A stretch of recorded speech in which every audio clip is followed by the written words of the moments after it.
Hello everyone, welcome to my channel. నేను ఈరోజు మీకు చూపించబోయే రెసిపీ ఉగాది స్పెషల్ భక్షాలు ఎలా ప్రిపేర్ చేసుకోవాలో నేను మీకు చేసి చూపిస్తాను. ఇవి చాలా సింపుల్గా, చాలా టేస్టీగా, ఈజీగా ప్రిపేర్ చేసుకోవచ్చు. వీటిని బొబ్బట్లు అని కూడా పిలుస్తారు. వీటిని ఎవరైనా ఈజీగా చేసేసుకోవచ్చు. ముందుగా దీనికోసము నేను 1 కప్ వరకు శనగపప్పుని తీసుకుంటున్నాను. ఇప్పుడు ఇందులో వాటర్ వేసేసుకొని ఒక 1 or 2 టైమ్స్ బాగా వాష్ చేసుకొని పెట్టేసుకోవాలి. ఇలా వాష్ చేసుకున్న తర్వాత ఇప్పుడు ఇందులో వాటర్ వేసేసుకొని ఒక 1 అవర్ పాటు ఈ పప్పుని నానబెట్టేసుకోవాలి. 1 అవర్ సరిపోతుంది. మనము దీనికోసము పిండిని కలుపుకొని పెట్టేసుకోవాలి. నేను ఇది చేయడం కోసము 2 కప్స్ వరకు మైదా పిండిని వేసేసుకుంటున్నాను. ఇంకా 1 టీ స్పూన్ వరకు ఆయిల్ని వేసేసుకోవాలి. ఇలా వేసుకున్న తర్వాత ఒకసారి బాగా మిక్స్ చేసుకోవాలి. ఇప్పుడు ఇందులో మనము కొద్దిగా వాటర్ని వేసేసుకుంటూ కలుపుకోవాలి. ఈ పిండిని మనము చపాతీ పిండి కంటే కొంచెం సాఫ్ట్గా ఉండేలాగా కలిపేసుకోవాలి. అప్పుడు మనకు భక్షాలు చేయడానికి ఈజీగా వస్తుంది. చూడండి, ఇలా సాఫ్ట్గా కలుపుకోవాలి. ఇప్పుడు ఇలా కలుపుకున్న తర్వాత దీని మీద ఒక తడి క్లాత్ను వేసేసుకొని ఒక 15 మినిట్స్ పాటు దీనిని పక్కన పెట్టేసుకోవాలి. చూడండి, పప్పు కూడా నానిపోయింది. ఇప్పుడు మనం దీనిని ప్రెషర్ కుక్కర్లో వేసేసుకోవాలి. ఇప్పుడు ఇందులో ఇంకొద్దిగా వాటర్ని వేసేసుకొని మనము ఈ పప్పుని కుక్ చేసుకోవాలి. ఈ పప్పుని మనము ఒక 5 విజిల్స్ వచ్చేంత వరకు కుక్ చేసుకుంటే సరిపోతుంది. చూడండి, పప్పు ఇలా ఉడికిపోతే సరిపోతుంది. ఇప్పుడు ఇది కాస్త చల్లారిన తర్వాత మనము దీనిని మిక్సీ చేసేసుకోవడమే, అంతే. చూడండి, ఇలా మెత్తగా ఉండేలాగా చేసుకోవాలి. ఇలా మనకు ముద్దలాగా వస్తే సరిపోతుంది.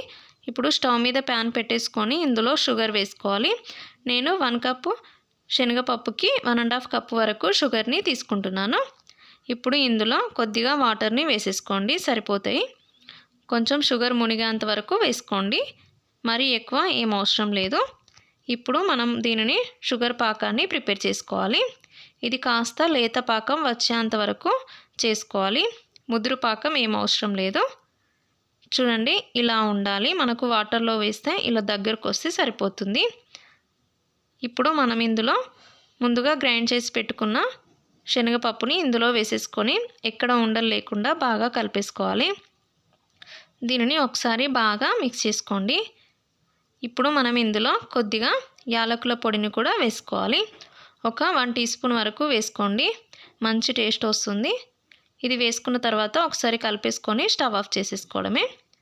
చూడండి, ఇలా మనకు చేత్తోనే అంటే ఇలా ముద్దలాగా వస్తే సరిపోతుంది. ఇప్పుడు మనము వీటిని ప్రిపేర్ చేసుకోవడమే.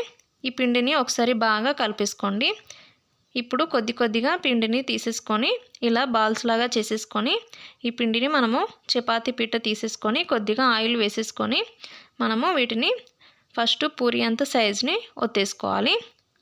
చూడండి, ఈ సైజులో ఉంటే సరిపోతుంది. ఇలా చేసుకున్న తర్వాత మనము ప్రిపేర్ చేసుకున్న పిండిని ఇందులో పెట్టేసుకోవాలి. ఇప్పుడు మనం దీనిని క్లోజ్ చేసేసుకోవడమే. ఇలా అన్ని సైడ్స్ ఇలా పెట్టేసుకోండి. ఇలా ఎక్స్ట్రా పిండిని తీసేసుకోవడమే. ఇలా ఉంటే మనకు మరీ లావుగా వస్తుంది, అందుకే ఈ పిండిని తీసేసుకోండి.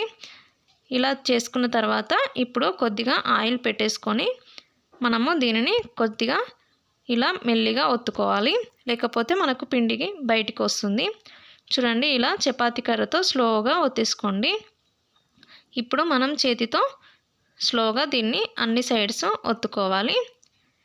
ఇది పిండి బయటికి రాకుండా ఇలా స్లోగా ఒత్తేసుకోవాలి, అంతేనండి.